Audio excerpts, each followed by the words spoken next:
दोस्तों, सोचो अगर आप एक दिन मस्त दोपहर की नींद से उठो और आपको पता चले कि आपकी पूरी की पूरी सेक्ट ही गायब हो चुकी है।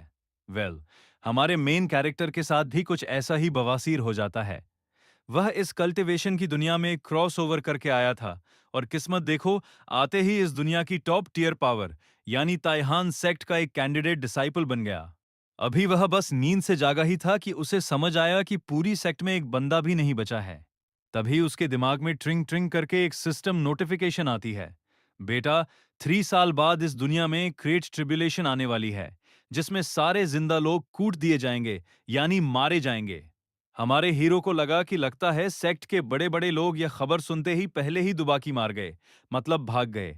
तो भाई, अपना हीरो भी शाना निकला। उसने सोचा जब कोई नहीं है तो मौज लो। वह पागलों की तरह सेक्ट के सारे रिसोर्सेज और खजाने को बटोरने लगा ताकि अपना कल्टीवेशन लेवल बढ़ा सके। लेकिन यहां पर एक ऐसा ट्विस्ट था जो हमारे भोले भाले हीरो को नहीं पता था। सेक्ट के लोग भागे नहीं थे, बल्कि एक सस्ते एक्सीडेंट की वजह से सेक्ट के ठीक ऊपर एक सीक्रेट रेलम में फंस गए थे।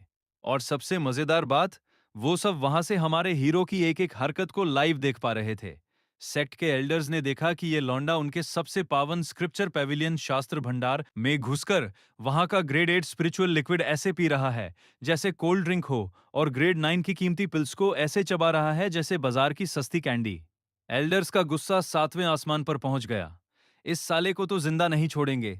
लेकिन तभी कुछ ऐसा हुआ कि सबके होश उड़ गए। उन्होंने देखा कि इस लड़के ने एक ही दिन में पूरा रेलम ब्रेक थ्रू कर लिया और बैठकर आराम से ग्रेड 9 पिल्स रिफाइन करने लगा। अब पूरी सेक्ट दंग थी।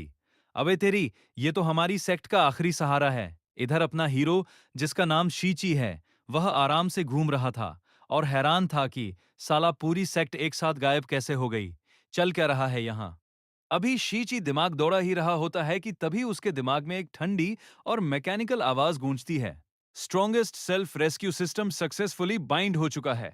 1024 दिन बाद इस दुनिया में महाप्रलय आएगी, जिसमें अरबों लोग मारे जाएंगे। अगर बचना है तो हेवनली वेनरेट रेल्म तक पहुंचना होगा। ये सिस्टम होस्ट की पूरी मदद करेगा। शीची ने जब ये सुना तो उसने अपना दिमाग लगाया।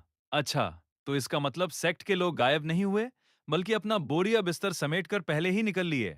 शीची के दिल में दुख का पहाड़ टूट पड़ा। अबे भागना ही था तो अकेले क्यों भागे? मुझे तो कम से कम बस में बिठा लेते। उसने सिस्टम से पूछा, भाई सिस्टम, तू क्या कर सकता है? देख, पहले ही बता दूं, इस मॉडर्न बॉडी में कल्टीवेशन का कोई घंटा टैलेंट नहीं है। अगर मेरे भरोसे रहा ना तो हम दोनों का मरना पक्का है। सिस्टम ने तुरंत रिप्लाई किया, मियाँ तुम चिंता मत करो, मेरा काम तुम्हें स्टेप बाय स्टेप एक पावर हाउस बनाना है। अभी के लिए तुम्हारा पहला मिशन है सेक्ट के स्क्रिप्चर पैविलियन में जाकर चेक इन करो। वार्निंग, ये मिशन हाई रिस्क और काफी मुश्किल है, लेकिन इसका रिवॉर्ड होगा तुम्हारा टैलेंट 10,000 गुना, 10,000x बढ़ जाएगा। ये सुनते ही शीची का बदन खुशी से कांप उठा। 10,000 गुना टैलेंट?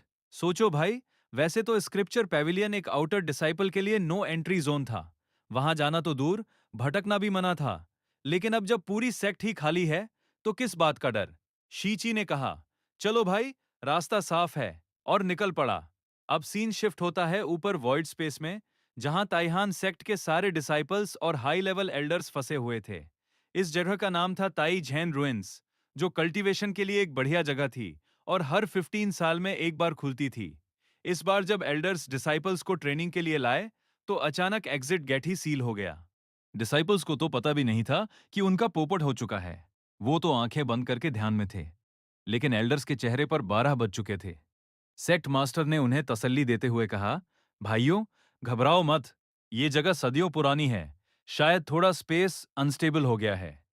हमारे ग्रैंड एल्डर्स के पास धांसू पावर्स हैं। वो इस गेट को ठीक कर ही देंगे। ये सुनकर एल्डर्स की जान में जान आई। तभी सेक्ट मास्टर ने पूछा, जब तक गेट ठीक नहीं होता, क्या कोई ऐसा तरीका है जिससे हम बाहर कांटेक्ट कर सकें? हेवनली मिस्ट्री पीक के एल्डर शमवान बोले, मुझे याद आया, एक डिसाइपल बाहर है। 3 साल पहले हमारी holy maiden dragon slain cliff पर सेक्लूडेड मेडिटेशन में गई थी, पर्पल मेंशन राल में ब्रेक थ्रू करने के लिए। उसने कहा था कि जब रूइंस खुलें तो उसे डिस्टर्ब न किया जाए। तो इस वक्त सेक्ट में सिर्फ वही एक बची है। ये सुनकर हेवनली इंजीनियरिंग पीक के एल्डर लू खुशी से उछल पड़े। अरे हाँ, ताइहान रूइंस का एक बैकअप एक्टिवेशन कोड भी तो है, जिसे बाहर से खोला जा सकता है। जैसे ही होली मेडन अपनी तपस्या से उठेगी और देखेगी कि सेक्ट में कोई नहीं है, वह समझ जाएगी कि हम यहाँ फंसे हैं और गेट खोल देगी। सबके चेहरों पर रौनक आ गई। लेकिन तभी हेवनली मिस्ट्री पीक के मास्टर ने उनका बुलबुला फोड़ दिया। बात तो सही है, पर होली मेडन जब भी तपस्या में जाती है, कम से कम 5 से 15 साल लगाती है। और इस बार तो पर्पल मेंशन का मामला है, क्या पता 20 साल तक बाहर ही ना आए। ये सुनते ही सबके चेहरे पर प्लास्टर लग गया। सबकी मुस्कुराहट फ्रीज हो गई। सेक्ट मास्टर ने ठंडी सांस भरी और कहा, छोड़ो, पहले नीचे का नजारा देखते हैं, क्या पता वो जल्दी बाहर आ गई हो। उसने बैरियर पर अपनी 2 उंगलियों से स्पेल कास्ट किया और नीचे का नजारा ट्रांसपेरेंट हो गया। तभी एक एल्डर ने चिल्लाकर इशारा किया, अबे वो देखो, आउटर पीक पर कोई खड़ा है। सबने वहां देखा तो सच में एक लौंडा खड़ा था, जिसने कैंडिडेट आउटर डिसाइपल की यूनिफॉर्म पहनी हुई थी। वो दोनों हाथ पीछे करके मस्त हीरो की तरह चल रहा था। वो सीधा मिशन बिल्डिंग में घुसा और बिना किसी डर के अपना डिसाइपल टोकन वहां के सिस्टम में लगा दिया। अब चूंकि वहां कोई गार्ड नहीं था, वो आराम से उनके कंट्रीब्यूशन पॉइंट्स चुराकर अपने टोकन में भरने लगा। यह देखकर मिशन हाउस का एल्डर गुस्से में लाल पीला हो गया। कानून का उल्लंघन! ये लौंडा इस बात का फायदा उठा रहा है कि सेक्ट में कोई नहीं है। कितना बेशरम चोर है ये! सेक्ट मास्टर ने भी अपनी आस्तीन झटकी और बोला, इसका कैरेक्टर एकदम घटिया है। ये हमारी सेक्ट के लायक ही नहीं है। लेकिन हमारे शीची को इस लाइव कमेंट्री का घंटा पता नहीं था। वो तो अपने टोकन में बढ़ते पॉइंट्स देखकर मजे ले रहा था। आहा, मजा आ गया। जब पूरी सेक्ट ही भाग गई है, तो अब सब कुछ मेरा ही तो है। थोड़ा सा लेने में क्या बुराई है? एल्डर्स को पता भी चला तो क्या ही बोलेंगे। ऊपर रूइंस में मिशन हाउस का एल्डर कसम से खून के आंसू रो रहा था। बेशरम, इसकी चमड़ी शहर की दीवार से भी ज्यादा मोटी है। 1 लाख पॉइंट्स ले चुका है और अभी भी रुका नहीं है। ये तो डाकू है। सेक्ट मास्टर ने आउटर पीक के डीकन निंग झेन को बुलाया। तू इस लौंडे को जानता है? निंग झेन ने गौर से देखा और बोला, आन, हाँ, सेक्ट मास्टर, इसका नाम शीची है। 6 महीने पहले ये कांगमांग फॉरेस्ट पार करके आया थी। मैंने देखा कि इसकी दाव पाने की इच्छा बहुत मजबूत है, तो सेक्ट के रूल्स के मुताबिक मैंने इसे रख लिया। सेक्ट मास्टर ने हाथ हिलाया। घंटा मजबूत इच्छा, तुमने इसका कैरेक्टर चेक ही नहीं किया। देखो कैसे सेक्ट की प्रॉपर्टी पर डाका डाल रहा है। अभी तो हम यहाँ फंसे हैं, पर जैसे ही बाहर निकलेंगे, इसको लॉ एनफोर्समेंट हॉल भेजकर 300 कोड़े पड़वाएंगे। निंगझेन बेचारा डर के मारे पीछे हट गया। इधर अपना शीची एक झटके में 1 मिलियन 10 लाख कंट्रीब्यूशन पॉइंट्स लूट चुका था। उसने स्वैग में अपना टोकन हिलाया। चलो, इतना काफी टाइम तक चलेगा। फिर वो सीधा डॉक्स पर गया, एक एयरशिप को टोकन से स्टार्ट किया और आधे घंटे में ट्रांसमिशन पीक पहुंच गया। ट्रांसमिशन पीक के मास्टर ने जब ये देखा, तो वो समझ गया कि ये लौंडा स्क्रिप्चर पैविलियन जा रहा है। उसने मुंह बनाकर कहा, ये लड़का चालू तो है, पर खुद को ज्यादा ही शाना समझ रहा है। हमारे स्क्रिप्चर पैविलियन की पहली फ्लोर तो पॉइंट्स से खुल जाती है, पर बाकी की फ्लोर्स के लिए खुद का टैलेंट चाहिए होता है। सबसे बेस्ट टेक्निक्स ऊपर की फ्लोर्स पर हैं। मुझे याद है जब होली मेडन आई थी, तो अपने 10,000 क्लाउड्स ओरिजिन दाओ बॉडी के दम पर वो सीधा 8th फ्लोर पर गई थी। और इस लौंडे का टैलेंट तो इतना थकेला है कि मुझे डर है ये पहली फ्लोर की टेक्निक भी ना सीख पाए। भाई, एल्डर की बात कड़वी थी, पर सच थी। उस पैविलियन में फाउंडर के बनाए रूल्स थे, जहां आपका टैलेंट ही तय करता था कि आप ऊपर जा सकते हो या नहीं। पिछले 10 लाख साल में कोई भी 9th फ्लोर तक नहीं पहुंचा था। अभी एल्डर्स ऊपर बैठकर ज्ञान पेल ही रहे थे कि तभी शीची पैविलियन के सामने उतरा। उसने स्टोन स्टीले पर अपना टोकन लगाया और झट से 10,000 पॉइंट्स कट गए। तभी सिस्टम की आवाज आई, इंट्रोडक्टरी मिशन कंप्लीट, रिवॉर्ड भेजा जा रहा है। अब नया मिशन, किसी भी टेक्निक की प्रैक्टिस करके बॉडी टेम्परिंग रेलम में एंटर करो। रिवॉर्ड मिलेगा, मार्शल आर्ट्स मास्टरी स्क्रॉल, जिससे कोई भी टेक्निक एक ही दिन में माइनर मास्टरी लेवल पर पहुंच जाएगी। शीची हैरान हो गया, अबे, रिवॉर्ड मिल गया, पर मुझे तो कुछ फील ही नहीं हुआ। ओए सिस्टम, तू झूठ तो नहीं बोल रहा ना? 10,000x टैलेंट कहाँ है? जब सिस्टम ने कोई जवाब नहीं दिया तो शीची ने सोचा खुद ही टेस्ट करता हूं। उसने आम सा एक कल्टीवेशन मैनुअल उठाया और भाई साहब, सिर्फ एक नजर देखते ही उसे सब कुछ समझ आ गया। जो पॉइंट्स पहले दिमाग के ऊपर से जाते थे, वो अब पानी की तरह साफ थे। शीची खुशी से पागल हो गया। भैया, टैलेंट तो सच में बढ़ गया। अब बॉडी टेम्परिंग रेल्म के लिए उसे सबसे बेस्ट टेक्निक चाहिए थी, तो उसने पहली फ्लोर की सस्ती टेक्निक्स को ठुकरा दिया। अब उसके दिमाग में सिर्फ एक ही बात थी, ऊपर जाना है, सबसे टॉप पर। तो भाई, हमारे शीची को जब कंफर्म हो गया कि उसका टैलेंट सच में 10,000 गुना बढ़ चुका है, तो उसकी खुशी का ठिकाना नहीं रहा। अब बॉडी टेम्परिंग रेल्म के लिए एक सही टेक्निक चुनना बहुत जरूरी था, क्योंकि यही आगे का बेस यानी नींव तय करती है। शीची ने सोचा, जब टैलेंट गॉड लेवल का मिल ही गया है, तो मैं इन पहली फ्लोर की एरे गैरे नत्थु खैरे जैसी सड़ियल टेक्निक्स को क्यों भाव दूं? मुझे तो सबसे बेस्ट वाली चाहिए। अब पहली फ्लोर की किताबों को उसने घास भी नहीं डाली। उसके दिमाग में बस एक ही भूत सवार था, ऊपर जाना है, मतलब सबसे टॉप फ्लोर पर। इधर ऊपर ताइहान रुइंस, ताइहान रुइंस, ताइहान रुइंस में एल्डर्स की लाइव कमेंट्री चालू थी। वो आपस में शर्त लगा रहे थे, क्या लगता है भाइयों, ये चोर लड़का कौन सी फ्लोर तक जा पाएगा? ट्रांसमिशन पीक का मास्टर अपनी दाढ़ी पर हाथ फेरते हुए अकड़कर बोला, अरे, ये तो अभी मिड लेवल कल्टीवेटर भी नहीं है। मेरे हिसाब से ये बेसमेंट तखखाने से आगे नहीं बढ़ पाएगा। ये सुनकर बाकी एल्डर्स ठहाके मारकर हंसने लगे। लेकिन अभी उनकी हंसी पूरी भी नहीं हुई थी कि उन्होंने देखा कि पहली फ्लोर पर खड़ा शीची सीढ़ियों की तरफ बढ़ने लगा है। सबका ध्यान स्क्रीन पर चिपक गया। अरे, ये क्या करने की सोच रहा है? क्या ये सच में दूसरी फ्लोर पर जाने की हिमाकत कर रहा है? इस चोर का पेट कंट्रीब्यूशन पॉइंट्स चुराकर भी नहीं भरा, अब इसे हाई लेवल कल्टीवेशन टेक्निक्स भी चाहिए। कितना लालची है। इसके थकेले टैलेंट के साथ ये दूसरी फ्लोर की सीढ़ी को छू तो लेगा, पर जिंदगी में एक कदम भी ऊपर नहीं चढ़ पाएगा। एल्डर्स अपनी बकवास कर ही रहे थे कि तभी धमाका, उन्होंने देखा कि शीची बिना किसी हिचकिचाहट के शर्ट शर्ट करके दूसरी फ्लोर पर चढ़ गया। जिन एल्डर्स ने अभी अभी उसे बेसमेंट का रास्ता दिखाया था, उनके चेहरों का रंग उड़ गया। वो सब शर्म के मारे अपना सा मुंह लेकर चुप हो गए। पर हमारे शीची को क्या पता कि ऊपर आसमान में उसका कितना तगड़ा पोपट शो चल रहा है। वो दूसरी फ्लोर पे पहुंचा, दो चार किताबें पलटी और मुंह बनाकर बोला, धुर, ये सब तो एकदम एवरेज साधारण है। सबसे बेस्ट वाली भी सिर्फ प्रोफाउंड ग्रेड की है। मुझे और ऊपर जाना पड़ेगा। ये सोचकर वो तीसरी फ्लोर की तरफ बढ़ गया। जैसे जैसे शीची के कदम ऊपर बढ़ रहे थे, आसमान में बैठे एल्डर्स की भौहें तन रही थीं। लेकिन उनके शक की दीवार तब टूटी जब शीची बिना रुके तीसरी, चौथी, पांचवी और देखते ही देखते सीधा छठी, सिक्स्थ फ्लोर पे जा पहुंचा। भाई साहब, ये नजारा देखकर एल्डर्स के तो तोते उड़ गए। आपको बता दें कि सेक्ट के कई बड़े बड़े एल्डर्स जब अपनी जवानी के दिनों में थे, तो वो भी बड़ी मुश्किल से सिर्फ छठी फ्लोर तक ही पहुंच पाए थे। हेवनली मिस्ट्री पीक के मास्टर शंगवान कुन ने घबराकर ट्रांसमिशन पीक के मास्टर शुयावी से पूछा, शुयावी, छोटे भाई, कहीं ऐसा तो नहीं कि तुम्हारे स्क्रिप्चर पेविलियन के नियम और फॉर्मेशंस ही खराब हो गए हैं? कोई गड़बड़ है क्या? पीक मास्टर शू ने तुरंत अपना सिर हिलाया। असंभव। इस पेविलियन को हमारे फाउंडर ताई दाओइस्ट वेनरेट ने खुद बनाया था। हमारी ये रूइंस भले ही अनस्टेबल हो सकती हैं, पर फाउंडर के बनाए नियमों में गड़बड़ हो, ऐसा हो ही नहीं सकता। शंगवान कुन ने अपनी आंखें सिकोड़ी। तो फिर तुम ही बताओ कि यह शीची बिना किसी रुकावट के छठी फ्लोर तक कैसे पहुंच गया? अब इसका जवाब तो शू यावी के पास भी नहीं था। आखिर जिस लड़के ने 6 महीने तक कल्टीवेशन का भी नहीं सीखा था, वो अचानक स्क्रिप्चर पेविलियन की छठी फ्लोर पे कैसे तांडव कर रहा था? सब असमंजस में थे, क्योंकि ये लॉजिक तर्क से बिल्कुल परे था। लेकिन सेक्ट मास्टर का दिमाग कुछ अलग ही खिचड़ी पका रहा था। शीची का ये गजब का टैलेंट देखकर उसके अंदर का गुरु जाग उठा। उसने सोचा, अगर इस लड़के के पास इतना तगड़ा टैलेंट है और इसे ढंग से सिखाया जाए, तो इसका फ्यूचर भविष्य तो चमक जाएगा। यह हमारी सेक्ट का एक सच्चा और महान ट्रू डिसाइपल बन सकता है। रही बात बिना पूछे कंट्रीब्यूशन पॉइंट्स चुराने की, तो बेचारा गरीब बैकग्राउंड से आया एक आम इंसान है, जिसे हमारी सेक्ट के बारे में पता नहीं था। ऐसे माहौल में बहक जाना नॉर्मल है। तभी ट्रांसमिशन पीक के मास्टर शू ने भी पासा पलटा और अपनी दाढ़ी सहलाते हुए बोले, मैंने ध्यान से देखा है, इस शिची का कैरेक्टर बहुत मजबूत है और इसके चेहरे पर एक जेंटलमैन जैसी शांति है। पूरी सेक्ट को खाली पाकर भी वह घबराया नहीं। इसे कहते हैं दिल में गरजते बादल, पर चेहरे पर झील जैसी शांति। ये लड़का एक नायाब हीरा है। अगर इसे तराशा जाए, तो ये हमारी सेक्ट का मुख्य पिलर बनेगा।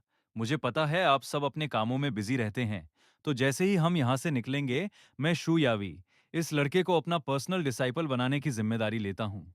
यह सुनते ही वहां खड़े ट्रू डिसाइपल्स के दिलों पर सांप लौट गए। वो सब जल भूनकर खाक होने लगे। आखिर ताइहान सेक्ट में आउटर डिसाइपल्स को तो पीक मास्टर से मिलने की भी परमिशन नहीं होती थी, और यहाँ इस लौंडे को सीधा पर्सनल डिसाइपल बनने का ऑफर मिल रहा था। लेकिन जहां डिसाइपल्स जल रहे थे, वहीं बाकी पीक्स के एल्डर्स ने अपनी आंखें घुमाईं। साला बुढ़ा, कितनी जल्दी रंग बदल रहा है। तभी हेवनली इंजीनियरिंग पीक के मास्टर लू दाओ ने शुयावी की तरफ देखा और मुस्कुराकर बोले, शुयावी छोटे भाई, लोगों को परखने की तुम्हारी नजर तो कमाल की है। भले ही मैं ज्यादा टैलेंटेड नहीं हूं, पर मैंने भी नोटिस किया है कि इस बच्चे का कैरेक्टर और एप्टीट्यूड दोनों टॉप नॉच हैं। लेकिन भाई, तुम्हारी एक बात से मैं सहमत नहीं हूँ। जरा सोचो, तुमने इतने सालों से सेक्ट के लिए अपना खून पसीना बहाया है। दिन रात इतने डिसाइपल्स को पढ़ाते हो। हम सब तुम्हारी मेहनत देखते हैं। अब जब हम यहाँ फंसे हैं, तब भी तुम सारा वर्कलोड अपने सिर पे लेना चाहते हो। क्या तुम हमें शर्मिंदा करना चाहते हो? इसलिए इस लड़के को डिसाइपल बनाने की बात पर मैं तुम्हारा पूरा साथ दूंगा। तुम दूर रहो और इस बिगड़े शहजादे को सुधारने का काम मुझे सौंप दो। लूदाओ ने इतनी लंबी चौड़ी स्पीच दी कि शुरुआत में तो शू यावी भावुक हो गया, पर जैसे ही स्पीच खत्म हुई, उसे समझ आया कि लूदाओ तो सीधे सीधे उसका डिसाइपल चुराने की फिराक में है। शू यावी भी कच्ची गोटियां नहीं खेला था। उसने तुरंत अपनी आंखों में नकली आंसू भरे और रोते हुए बोला, एल्डर लू, बचपन से लेकर आज तक हजारों सालों से आपने मुझे छोटे भाई की तरह पाला है। मैंने आपसे इतने एहसान लिए हैं, तो क्या अब मेरा फर्ज नहीं बनता कि मैं आपका बोझ हल्का करूं? बात यह नहीं है कि मैं जिद्दी हूं, बात यह है कि आपकी heavenly craft peak artefact refining और ताबीज बनाने के लिए जानी जाती है, जिसके लिए अलग लेवल का टैलेंट चाहिए। इस शीची के पास तो बस कल्टीवेशन का नॉर्मल टैलेंट है। क्या गारंटी कि वो हथियार बना पाएगा? अगर वो फिसड्डी निकला तो आपका कीमती वक्त बर्बाद होगा। आपकी पीक पहले ही काम के बोझ से दबी है। ऐसे में मैं आपको काम के मारे मरते हुए नहीं देख सकता। इसलिए अपने जमीर की खातिर मैं आपको इस लड़के को सौंप नहीं सकता। शू यावी की बातों में छिपा ताना सुनकर लू दाओ के बदन में आग लग गई। शू यावी, तुम बेशरम इंसान, एक डिसाइपल के लिए अपनी सारी मर्यादा भूल गए। लू दाओ अभी अपने शब्दों के बाण तैयार कर ही रहा था कि तभी साइड से एक सुरीली मगर कड़क लेडी की आवाज आई। मेरे दोनों छोटे भाइयों, इतनी छोटी सी बात पर लड़ना बंद करो। आपस का भाईचारा खराब मत करो। सबने मुड़कर देखा तो वहां पर्पल कपड़ों में सजी एक बेहद खूबसूरत महिला खड़ी थी। ये थी यूशियाओ, हिडन सोर्ड पीक की मास्टर, जो अपनी कड़क डिसिप्लिन और सजा देने के लिए जानी जाती थी। उनको आता देख सेक्ट मास्टर ने मन ही मन राहत की सांस ली। चलो, सीनियर सिस्टर यूं ही इस सेक्ट में सबसे समझदार हैं। अच्छा हुआ उन्होंने इन दोनों बुड्ढों को सही टाइम पर रोक लिया, वरना इतने डिसाइपल्स के सामने हमारी इज्जत का फालूदा हो जाता। लेकिन सेक्ट मास्टर की ये राहत सिर्फ 2 सेकंड की थी। जैसे ही यूशियाओ उनके पास पहुंची, उन्होंने मुस्कुराकर कहा, एक काम करते हैं, क्यों ना इस शीची को मेरी हिडन सोर्ड पीक पर भेज दिया जाए। वैसे भी मैं आजकल अपने लिए एक लीगेसी डिसाइपल ढूंढ रही हूं, और मुझे कोई ढंग का मिल नहीं रहा था। ये सुनते ही सेक्ट मास्टर की आंखें फटी की फटी रह गईं और दोनों लड़ रहे एल्डर्स के चेहरे पर मानो पैरालिसिस मार गया। तो भाई, जैसे ही सीनियर सिस्टर यू शियाओ ने बहती गंगा में हाथ धोते हुए शीची को हथियाने की बात की, बाकी के बचे हुए एल्डर्स के दिलों में भी लड्डू फूटने लगे। उनको लगा, जब इतनी बड़ी सीनियर सिस्टर दांव लगा सकती हैं, तो हम क्यों पीछे रहें। इधर जो लीगेसी डिसाइपल्स खड़े थे, वो आपस में फुसफुसाने लगे, अरे बाप रे, एल्डर यू भी इस शीची को चेला बनाने के लिए कूद पड़ी। गजब है भाई, 3-3 बड़े एल्डर्स इसके लिए आपस में कुत्ता बिल्ली की तरह लड़ रहे हैं, और बाकी के बुड्ढे भी लाइन में खड़े दिख रहे हैं। क्या ये शीची सच में इतना बड़ा तोप है? मुझे तो भयंकर जलन हो रही है यार। हिडन सोर्ड पीक के पास पूरी सेट की सबसे धांसू कल्टीवेशन टेक्निक्स हैं। पूरे सेंट्रल प्रोविंस में ताइहान हिडन सोर्ड का डंका बजता है। साला, जब मेरे पास भी छठी फ्लोर तक पहुंचने का टैलेंट था, तब तो मुझे एल्डर यू ने भाव नहीं दिया। इस लौंडे में ऐसा क्या सुरखाब के पर लगे हैं? तभी दूसरे डिसाइपल ने उसका ज्ञान चक्षु खोला। अबे, ये लुक्स का मामला नहीं है, ये टाइमिंग का खेल है। तू खुद सोच, आज हम सब इस सीक्रेट रैलम में कैदी बनकर फंसे हैं। हमारे पास करने को कुछ नहीं है, सिवाय इस लौंडे को देखने के। इस वक्त उसका एक एक छोटा सा एक्शन भी एल्डर्स को जूम लेंस से दिख रहा है। इसीलिए वो सबकी आंखों का तारा बन गया है। उसकी किस्मत चमक गई है। इधर एल्डर्स के बीच शू यावी और लूदाओ एकदम सांप सूंघ जाने की हालत में खड़े थे। वो दोनों काफी देर तक एक दूसरे को आंखें मटका मटका कर इशारे कर रहे थे, पर किसी की इतनी हिम्मत नहीं थी कि अपनी सबसे खूंखार सीनियर सिस्टर यू शियाओ के सामने मुंह भी खोल सके। जब बाकी एल्डर्स सोच ही रहे थे कि इस लड़ाई में कूदें या नहीं, तभी एक इनर सेक्ट डीकन हांफते हुए आया और बोला, सेक्ट मास्टर, सीक्रेट रैलम से बाहर न निकल पाने की वजह से बाकी डिसाइपल्स के बीच खौफ बढ़ रहा है। सब पैनिक कर रहे हैं। सेक्ट मास्टर ने थोड़ा सोचा और फैसला किया कि सबको सच बता दिया जाए। उसने सीक्रेट रैलम के बैरियर को पूरी तरह ट्रांसपेरेंट कर दिया, ताकि सेक्ट के हजारों हजारों डिसाइपल्स बाहर का नजारा देख सकें और उनका ध्यान भटक जाए। अब भाई, हजारों लाखों आंखों के सामने हमारा शिची, जो छठी फ्लोर पर आराम से किताबें पलट रहा था, आखिरकार हिला। उसने किसी बात पर अपना सिर हिलाया, मानो वो इस फ्लोर की टेक्निक से खुश नहीं था। और फिर उसने ऊपर 7th फ्लोर की तरफ जाने वाली सीढ़ियों को देखा और ऊपर चढ़ने लगा। ये देखते ही ताइहान रुइंस के अंदर मानो ज्वालामुखी फट गया, क्योंकि भाई, स्क्रिप्चर पेविलियन की छठी और 7वीं फ्लोर के बीच एक बहुत बड़ा फासला था। दोनों के बीच टैलेंट की एक बहुत बड़ी दीवार थी। वहां मौजूद पीक मास्टर्स और एल्डर्स में से ज्यादातर सिर्फ छठी फ्लोर तक ही पहुंच पाए थे। सातवीं फ्लोर पर कदम रखने की औकात सिर्फ दो ही लोगों की थी। पहले खुद सेक्ट मास्टर और दूसरी हिडन सोर्ड पीक की मास्टर यू शियाओ। सबसे बड़ी बात, सबने पहले ही चेक कर लिया था कि शिची के पास एक मॉर्टल फिजिक है, कोई स्पेशल कल्टीवेशन बॉडी नहीं है। और सेक्ट के इतिहास में आज तक ऐसा कभी नहीं हुआ था कि एक आम शरीर वाला बंदा सातवीं फ्लोर की सीढ़ी भी चढ़ पाया हो। हेवनली मिस्ट्री पीक के मास्टर शंगुआन कुन ने अपना चश्मा ठीक करते हुए कहा, अरे शांत रहो भाइयों, ये शिची पहली बार पेविलियन आया है ना, तो बस अपनी लिमिट चेक कर रहा है। अभी 2 कदम चढ़ेगा, औकात पता चलेगी और दुम दबाकर पीछे भाग आएगा। ये सुनकर बाकी एल्डर्स ने भी राहत की सांस ली। हाँ हाँ, सही कह रहे हो। थोड़ी देर बाद शंगवान कुन के चेहरे पर एक देखा मैंने कहा था ना वाली स्माइल आई और वो बोला, देखो, वो सीढ़ियों के बीच में पहुंच गया है। अगर मेरा अंदाजा सही है तो इस वक्त उस पर भारी प्रेशर पड़ रहा होगा। उसका एक एक कदम उठाना दूभर हो रहा होगा। तभी एक और बुजुर्ग बीच में कूद पड़े। छोटे भाई बिल्कुल सही कह रहे हैं। जब मैं जवानी में इन सीढ़ियों पर आधा पहुंचा था तो मेरी नानी याद आ गई थी। मैं मन ही मन गालियां दे रहा था कि किस सन की आर्किटेक्ट ने ये सीढ़ियां बनाई हैं। छठी से सातवीं फ्लोर के बीच पूरे 80s हैं। मैं तो ये सोचकर हैरान था कि 200 मीटर की बिल्डिंग में सिर्फ 9 फ्लोर क्यों हैं। अब समझ आया कि साला बीच में सीढ़ियों का पहाड़ खड़ा कर रखा है। जिसने भी ये बनाया उसका एक नट ढीला था। वैसे आपको बता दें कि जब फाउंडर ने इसे बनाया था तो उन्होंने बॉडी टेम्परिंग कल्टीवेटर्स के हिसाब से प्रेशर सेट किया था। उन्हें क्या पता था कि कोई आम मोर्टल बिना कल्टीवेशन के यहां तक आ जाएगा। शंगुआन कुन ने फिर से अपनी भविष्यवाणी की। अब सिर्फ 20 कदम बचे हैं, पर शीची का स्केलेटन और उसके अंदर के अंग इस प्रेशर से तड़प रहे होंगे। वो हाँफ रहा है। वो इसके आगे एक कदम भी नहीं बढ़ पाएगा। बुड्ढे अभी अपनी थ्योरी पेल ही रहे थे कि तभी एक ली जैसी डिसाइपल चिल्लाया, अबे देखो, शीची तो हिल रहा है।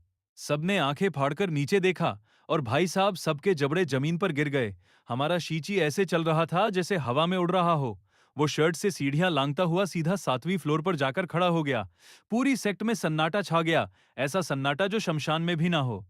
काफी देर बाद सबकी चेतना वापस आई। यू शियाओ की आंखों में चमक आ गई। अब तो ये मेरा ही चेला बनेगा। सेक्ट मास्टर भी अपनी सीट से उछल पड़ा। एक मोर्टल फिजिक सातवीं फ्लोर पर पहुंच गया। इसने इतिहास रच दिया है। ये हमारी सेक्ट का टॉप 10 लीजेसी डिसाइपल्स में आने वाला जीनियस है। भाइयों, अब तुम सब अपनी बकवास बंद करो। ये लड़का सीधा मेरी लाइन में आएगा। इसे मैं खुद पर्सनली सिखाऊंगा। सेक्ट मास्टर की बात सुनकर एल्डर्स को 440 वोल्ट का झटका लगा।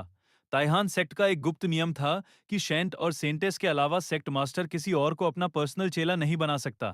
पहला कारण कि सेक्ट मास्टर के पास राजकाज के इतने काम होते हैं कि सिखाने का टाइम नहीं मिलता। दूसरा कारण ये कि अगर कोई गैर सेंट चेला बन गया तो वो आगे चलकर सेक्ट की गद्दी के लिए बगावत कर सकता है। लेकिन आज सेक्ट मास्टर इस लड़के के लिए अपना ही बनाया कानून तोड़ने को तैयार था। ये देखकर यू शियाओ ने सेक्ट मास्टर को ऐसी खूंखार नजरों से घूरा कि बेचारे सेक्ट मास्टर का चेहरा पीला पड़ गया। वो अपनी गलती समझ गया और उसने यू शियाओ से नजरें चुरा लीं। तभी शंगवान कुन ने माहौल को संभालते हुए कहा, सेक्ट मास्टर, जरा ठंडे दिमाग से सोचिए। हमारे इतिहास में ऐसा कभी नहीं हुआ। अगर आप ऐसा करेंगे तो हमारे सेंट और सेंटेस क्या सोचेंगे? उनका क्या सम्मान रह जाएगा? जब सब लोग सेक्ट मास्टर को समझाने में लगे थे, तभी सेक्ट मास्टर पांग तियान यांग ने एक ऐसा फैसला सुनाया जिसने सबके तोते उड़ा दिए। उसने कड़क आवाज में कहा, तुम सबको इतनी चिंता करने की कोई जरूरत नहीं है।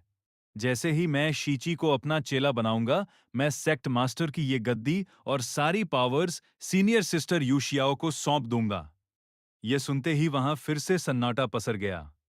यूशियाओ ने एक तीखी और मजेदार मुस्कान के साथ सेक्ट मास्टर की तरफ देखा और बोली, सेक्ट मास्टर पांग, क्या आप यहां एक तीर से दो शिकार करने की कोशिश कर रहे हैं? यह सुनकर बाकी एल्डर्स का दिमाग चकरा गया कि सीनियर सिस्टर क्या कहना चाहती हैं। इधर सेक्ट मास्टर पांग के दिल की धड़कन तेज हो गई। उसे उम्मीद नहीं थी कि यूशियाओ उसके दिमाग की चाल को एक सेकंड में पकड़ लेगी। दरअसल सालों पहले जब ये दोनों सेंट और सेंटेस थे, तब इन दोनों के बीच सेक्ट मास्टर की गद्दी के लिए तगड़ा कंपटीशन था। लेकिन यूशियाओ ने खुद गद्दी ठुकरा दी थी, जिसके बाद पांग को ये कुर्सी मिली। अब पांग पिछले 1300 सालों से इस कुर्सी पर बैठा बैठा थक चुका था। राजकाज के चक्कर में उसका कल्टीवेशन भी रुक गया था। वो तो बस इस शीची को बहाना बनाकर इस मनहूस कुर्सी से पीछा छुड़ाना चाहता था। पर सीनियर सिस्टर की चील जैसी निगाहों से उसका ये छोटा सा प्लान छिप नहीं सका। बाकी एल्डर्स तो अभी भी सदमे में थे, पर वहां खड़े डिसाइपल्स को लगा, भाई साहब, सेक्ट मास्टर इस लड़के को अपना चेला बनाने के लिए अपनी इतनी बड़ी गद्दी तक छोड़ने को तैयार हैं। जब ये बात आउटर सेक्ट तक पहुंची, तो अफवाहों ने ऐसा रूप लिया कि बात कुछ की कुछ बन गई। आउटर सेक्ट के डीकन्स ने अफवाहें रोकने की कोशिश तो की, पर उनके मन में भी चोर था कि क्या सेक्ट मास्टर ने सच में शीची के लिए इस्तीफा दिया है। खैर, सबने अपनी नजरें फिर से नीचे स्क्रीन पर टिका दी। तो दोस्तों, आज की वीडियो में बस इतना ही। उम्मीद है आपको यह एपिसोड पसंद आया होगा। अगर वीडियो अच्छी लगी हो तो लाइक जरूर करना और चैनल को सब्सक्राइब करना मत भूलना। अब मिलते हैं अगले एपिसोड में, जहां कहानी और भी ज्यादा इंटरेस्टिंग होने वाली है। तब तक के लिए अपना ख्याल रखना। Bye bye, sayonara.